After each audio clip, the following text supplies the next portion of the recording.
வணக்கம். மாதாஜி வீர ஜானகி யோகானந்த சரஸ்வதி பேசுகிறேன். தாய், தந்தை, குரு, கடவுள் அனைவரையும் வணங்கி என் அனுபவங்களை உங்களோடு பகிர்ந்து கொள்கிறேன்.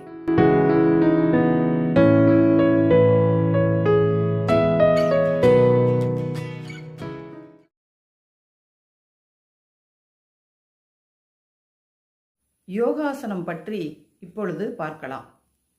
ஆசனம் என்றால் இருக்கை என்று அர்த்தம். இருக்கை என்பது அசையாத ஒரு பொருள், சேர், நாற்காலி, அதுபோல.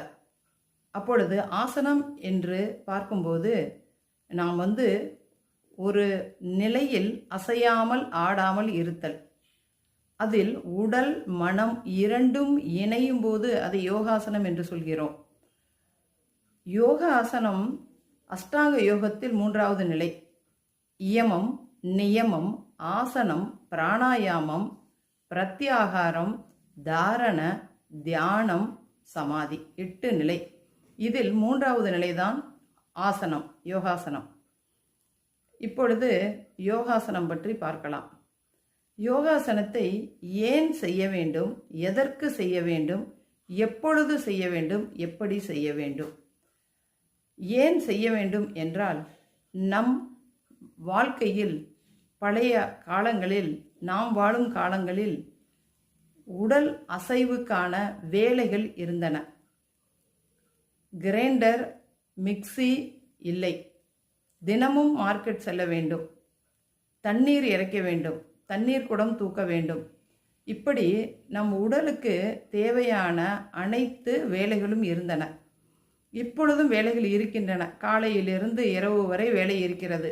ஆனால் உடல் உள்ளுறுப்பு அசையும்படி வேலைகள் இல்லை.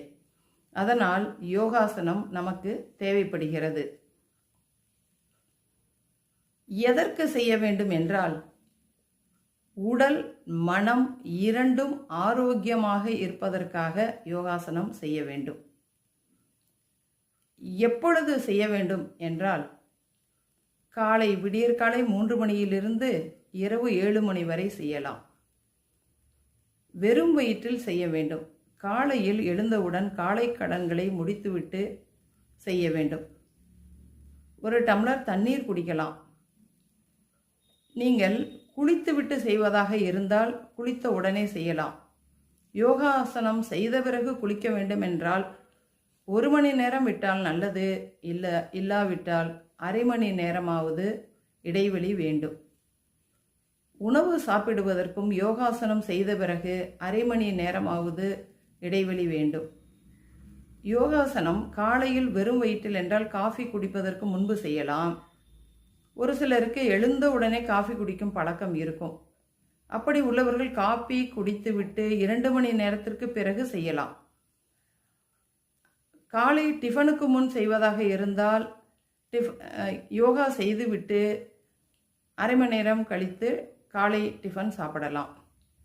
இந்த நேரமெல்லாம் எனக்கு ஒத்து வராது அப்படி என்று நினைப்பவர்கள் மதியம் செய்யலாம். மதியம் சாப்பிடுவதற்கு முன்பு யோகா செய்துவிட்டு அரை மணி நேரம் சென்று சாப்பிடலாம். இதுவும் முடியாதென்றால் மாலை மதியம் சாப்பிட்டு 4 மணி நேரத்திற்கு பிறகு யோகாசனம் செய்யலாம். யோகாசனம் செய்துவிட்டு அரை மணி நேரத்திற்கு பிறகு நீங்கள் எது வேண்டுமானாலும் சாப்பிடலாம். இப்படி பல நேரங்களில் செய்யலாம். ஆனால் வயிறு காலியாக இருக்க வேண்டும் என்பது கட்டாயம். காலையில் யோகா செய்யும்போது பித்தம் பிரச்சனை சரியாகும். மதியம் யோகா செய்யும்போது வாத பிரச்சனை சரியாகும். மாலையில் யோகா செய்யும்போது கப பிரச்சனை சரியாகும். காலை, மதியம், மாலை 3 வேளையும் செய்யும்போது பித்தம், வாதம், கபம் நம் உடலில் சரியான அளவில் இருக்கும். அப்படி இருக்கும்போது நரை ஏற்படாது என்று சொல்கிறார்கள்.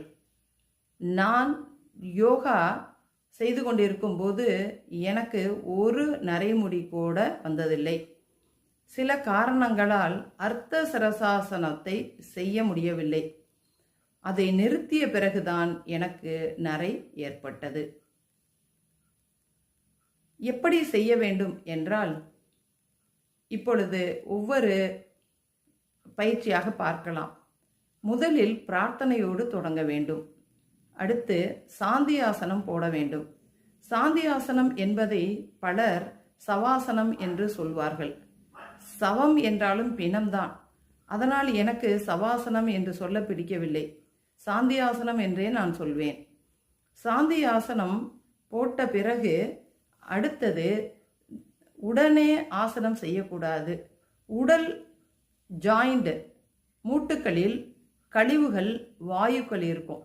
அதையெல்லாம் வெளியேற்றி விட்டு உடல் ஜாயிண்ட் அத்தனையையும் நாம் தளர்வாக வைத்துக்கொண்டு ஆசனம் செய்யும்போது நமக்கு எந்த ஒரு பிரச்சனையும் ஏற்படாது. அதில் நான் பார்ட் 1, பார்ட் 2, பார்ட் 3, பார்ட் 4 என்று பிரித்து வைத்திருக்கிறேன். இதெல்லாம் ஆசனம் செய்வதற்கு நம் உடலை தயார்படுத்துவதற்கான முறைகள். இப்படி செய்யும்போது, பயிற்சி செய்யும்போதே உங்களுக்கு தெரியும், உடலிலிருந்து கேஸ் வெளியேறும். சிலருக்கு கொட்டாவி வரும். கொட்டாவி வந்தால் தூக்கம் இல்லையோ, அப்படி இல்லை. உடல் இருக்கிற வாயுக்கள் வெளியேறும் பயிற்சி செய்யும்போது. எப்படி யோகா செய்ய வேண்டும் என இனி வரும் வாரங்களில் பார்க்கலாம். இன்னும் இது போன்ற பல என் வாழ்க்கையில் நடந்த நிகழ்வுகளை உங்களோடு பகிர்ந்து கொள்கிறேன். நன்றி. மீண்டும் சந்திப்போம்.